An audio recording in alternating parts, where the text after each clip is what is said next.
older. So they haven't bred for the past few years, but they have so many cool, interesting facts about them. They're really long lived. So they're like the longest lived rodent in the world. So Wow. they can live up to 30 years. Mhm. So these were originally from two different groups, one from Philadelphia Zoo and one came from Dallas. And so we merged the group years ago. And these are the ones that are still remaining from the group. And half of them are 23 years old and the other half are 13. Wow. So they haven't bred lately, but they can breed even when they're older like that, which is one of the cool things about them too. And they're very resistant to cancer, which is kind Really? of neat. So a lot of times they'll study, what makes them so resistant to cancer and long lived, Yeah. and so that can be something that's really interesting to read about. And then they have really cool teeth. Yeah. I know they kind of have little bucky teeth, but Yeah. they're really neat because they can move independent of each other. So they don't have to just do one little swipe. They can move separately. Interesting. And so they are really good at digging because they live underground. Gotcha. So their whole life is pretty much in darkness. So you can see that they don't have very big eyes Mhm. and they're real squinty and little, and they don't really need to see very well because they live underground. In the eastern part of Africa, in the kind of savanna and grasslands down below is where they kind of burrow around and live. Mhm. And they have these special little chambers, and it's real intricate. Like they have a toilet chamber, and they have like nesting chambers and sleeping chambers, and then they have where they keep their food. And so it's really detailed and really cool. And they spend their lives just digging, looking for like root vegetables and roots Okay. down in the ground to eat. So that's what they're trying to find. And they have kind of a social hierarchy like ants. There's Oh. like a queen, Uh-huh. and then there's a lot of workers. So the workers are digging these long tubes and tunnels and trying to find the food. And then the queen will be the only one that reproduces and has all of the babies. And so there's a lot of work going on, and everybody has a role. And you have to listen to the queen. She is the boss. Yeah. So are there multiple species of naked mole rats, or is it just the one? This is the only one that I know. That's a really good question. This is the only one that I think there is just one. I've never really seen any others, but that's a good question, actually. So what does care for them look like at the zoo? So at the zoo, we have them in sort of these special acrylic tubes that we ordered, cubes that we ordered. And then there's also tubes. So I have the whole kind of filled in here so that they don't try to run out. Yeah. And it'd be hard for me to bring all the cubes. So there's long tubes that attach all of these boxes together. Mhm. And so we want to give them like a long area that kind of seems like they're going back and forth through big long tunnels. And Mhm. so we give them this special substrate called lizard litter. We use it for our reptiles a lot of times, but it's safe for them and it's not super dusty. And Mhm. so they like to move it throughout the cube. So like they would with the dirt. So they stay really busy. Sometimes they'll fill up the end one really high, and then Mhm. I'll see them kind of moving it back. They'll take the food between all of them. And so we want to give them sort of like a tunnel feel. Yeah. So that's what they live in, several cubes with lots of tubes. Yeah. And so do you think, like, is there anything specifically that you guys do for like animal enrichment or anything like that to keep them busy? Yes. Enrichment is a big deal at zoos nowadays, especially our zoo. So every single animal has a calendar, and it has enrichment categories and Mhm. days that the animal is enriched. So there's minimum requirements. We usually go above and beyond that and give them more than that. Mhm. Even so, they get anything from food enrichment to a different scent. So olfactory enrichment, manipulative enrichment, visual enrichment, which we don't really concentrate on that for them because they don't have great eyesight. Right. But there's six or seven categories, and we try to hit on all of them. And then the ones that work best, we'll do that more often and kind of focus on the ones that they really seem to respond to. These guys love to tear up cardboard boxes. So that's why I have a cardboard box in here. Yeah. And by tomorrow or the next day, they will have ripped holes all the way through it, shredded all into pieces. And they just love to work these big, crazy looking teeth. I hope you guys can see that. Those teeth, they have the need to dig and chew, and they really like to work them down. So They also get little kind of wooden hides like this that they can nibble on. Mhm. We'll dig up some plants at the zoo that have some roots still attached and kind of like the dirt still stuck on it, and they'll pick at that and pull the dirt away. And Yeah. then if they like the root of that plant, they'll eat it. But they like root vegetables and stuff, so we'll feed them a lot of like sweet potato and carrots, and they have a biscuit that they eat that kind of gives them some of the nutrients they need, kind of like a rodent biscuit sort of. Yeah. They like greens. But yeah, we're always giving them something to keep them busy because they are very active. So Yeah, I mean, even this guy is just squeaming around in your hands. He's not going to sit still, probably. And I have to ask what it feels like to hold him.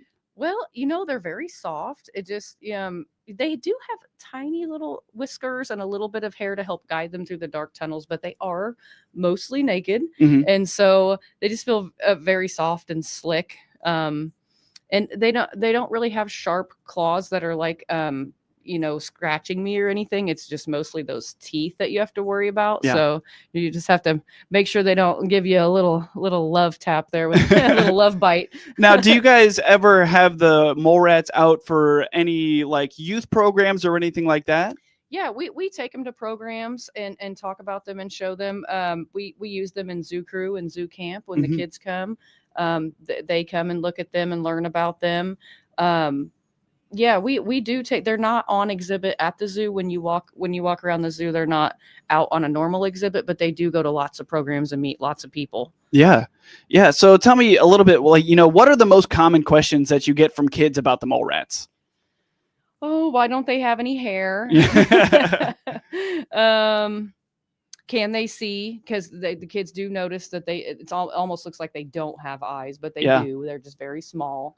A lot of times, a question we get with all the animals, does it bite? And the common answer to that is everything could bite. They usually don't, but anything could.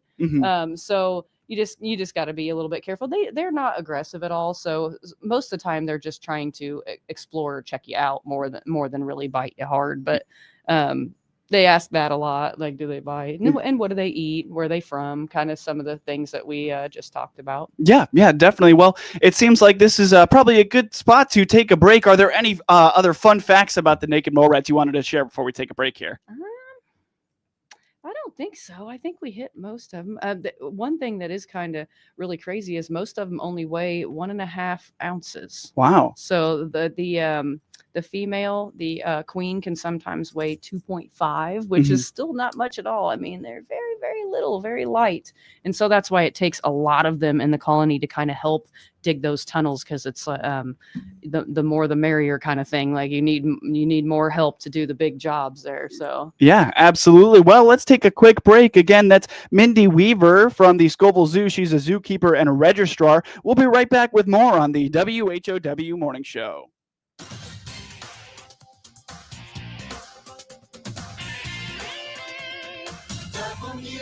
WHOW.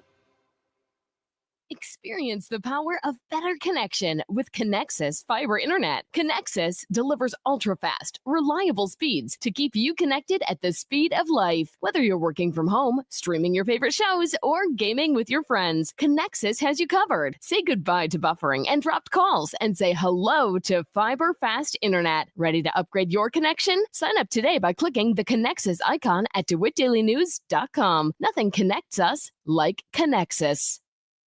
Breathing problems can affect every aspect of your life. Breathe easier with Gibson Area Hospital Pulmonology Clinic and Dr. Ismail Bobat, now providing pulmonology health services to DeWitt County at Warner Hospital in Clinton. Dr. Bobat is an expert at identifying and treating pulmonology health conditions. Get the right diagnosis and treatment for your breathing problem with an experienced pulmonologist. For healthier breathing, book an appointment in Clinton today. Call 217-784-2212.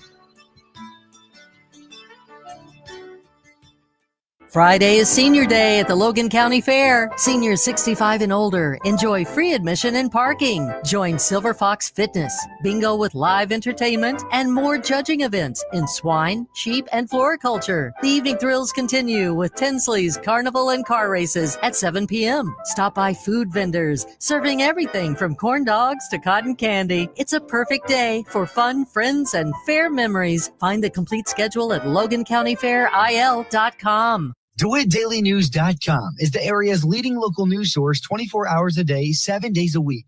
Get the latest local news, obituaries, police blotter, weather forecast, and more with no paywall. Head to DeWittDailyNews.com to get the local information you need to know. Netflix buffering, YouTube spinning, devices not connecting, Zoom calls dropping. It's frustrating. Let's end your frustration by signing up for fiber internet in Clinton. Click the Connexus icon at DeWittDailyNews.com. Your friend in Central Illinois, WHOW. It's the WHOW Morning Show. I'm your host today, Ben Hubbard. The WHOW Morning Show streams to Facebook and YouTube, courtesy of Peterson Insurance, your Pekin insurance agent in Clinton. We continue with our guest in studio, Mindy Weaver, a zookeeper and registrar at the Scovill Zoo. And now that we've covered the naked mole rats in the room, let's jump into the biggest event, or one of the biggest fundraising events at the zoo this year. What's coming up? It is a really big event and lots of fun. It's our Zoorific evening, so it's a fundraiser that we've done for the last several years, and it's kind of an adult only. There is dinner, we have beer and wine, and special animal encounters for this. So it's really a unique experience because it's in the evening. It starts at 5. And so sometimes it's fun to walk around the zoo when it's starting to cool down a little bit and the animals are kind of really relaxed, and it's like just a little different than when you're there in the middle of the day. And then the zookeepers, we're all kind of running around doing lots of special events. So special animal encounters and letting people come in and feed animals and get close to animals that you normally wouldn't normally be able to do when you come to the zoo just on a normal day. Yeah. What are some of those animals that they'll get to see? So we've let people come up and feed the camels. Oh, nice. And we've let people go in and meet like the red pandas and the sloth, and we'll get out the tortoises and do like target training with them. We've gotten our big Galapagos tortoise out and walked him around the sidewalk and shown people how we can target train with him. That guy's so cool. Yeah, he's really neat. We'll get out a lot of our ambassador animals, like our hand-raised kookaburra and like our armadillo. We'll kind of get them out and we'll handle them in the middle of the zoo and let people get a really up-close look at them and pet them. And we'll do lots of animal talks and just kind of a little more in-depth, visiting with the animals. And it's always a really good time, and it raises money for the zoo. And we're looking to build a new alligator exhibit soon for our 2 alligators that have been at the zoo for quite a while, and they're kind of just outgrowing their current exhibit. So a lot of people are interested in helping with that fundraising. Our alligators are very popular, so but yeah, it's a really fun event. Even the zookeepers look forward to it. They decorate the zoo really nicely. There's always some sort of theme going on, and they do a great job. The folks over at the park office do a great job with coming over and decorating everything and making it a really special, like different sort of evening. Yeah. So what's the date of it, and how much does it cost to go? It is September 20th. It's a Saturday. Like I said, at 5, and it's $100 per ticket. But that will include your food and your admission to get around the zoo and pretty much just for the whole evening. Yeah. Do you guys have a goal on how many people you want, how many tickets you want to sell, or how much money you're trying to raise? I don't know. I think they're just happy to get as many people as we can in there. And I know that they're usually really happy with it. It's always a pretty big turnout. And I know I've seen a lot of people come back year after year, like multiple years. I'll see a lot of the same families and the same people.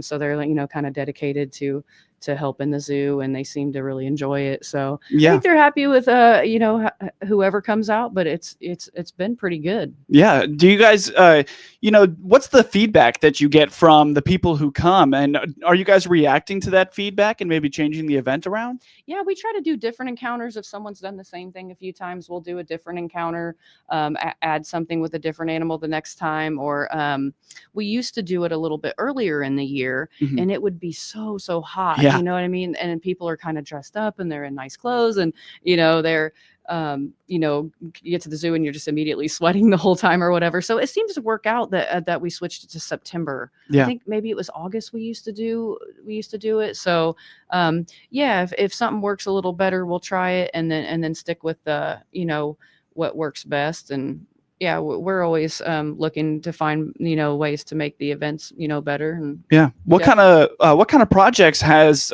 this event covered in the past? Like the fundraising for it? Well, penguins. Yeah. We added the penguin exhibit a while back, Mhm. and that was really big. And then